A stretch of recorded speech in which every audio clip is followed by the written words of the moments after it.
Every journey has a reason. അതെ, ഈ യാത്ര ഒരു സ്പെഷ്യൽ ആൻഡ് ഇമോഷണൽ ആണ്. Hi everyone, welcome back to my travel vlog. ഇന്നത്തെ ദിവസം എൻ്റെ ഫാമിലിയെ സംബന്ധിച്ചിടത്തോളം വളരെ ഇമ്പോർട്ടൻ്റ് ആൻഡ് സ്പെഷ്യലാണ്. എൻ്റെ അച്ഛൻ ഞങ്ങളെ വിട്ടുപോയിട്ട് 11 വർഷം തികയുന്നു. അതിനാൽ ബലികർമ്മങ്ങൾ ചെയ്യാൻ തിരുനെല്ലി ക്ഷേത്രത്തിലേക്കുള്ള ഒരു യാത്രയാണിത്. ഇന്ന് നമ്മുടെ യാത്ര തുടങ്ങുന്നത് വയനാട്ടിലെ പുൽപ്പള്ളിയിൽ നിന്നാണ്.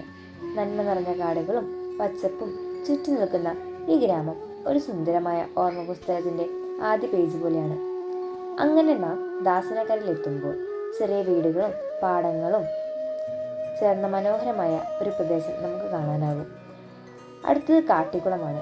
പേര് പോലെ തന്നെ കാടുകൾ നിറഞ്ഞ ഒരു അത്ഭുത ഭൂമി. ഇത് വെറും ഒരു യാത്രയല്ല, ഓർമ്മകളിലേക്കുള്ള ആത്മാവിലേക്കുള്ള ഒരു സഞ്ചാരമാണ്. അങ്ങനെ കഥ പറഞ്ഞ് നമ്മൾ തിരുനെല്ലി എത്തി. ഇനി പാർട്ട് 2 ഞാൻ ഉടൻ വരുന്നതായിരിക്കും.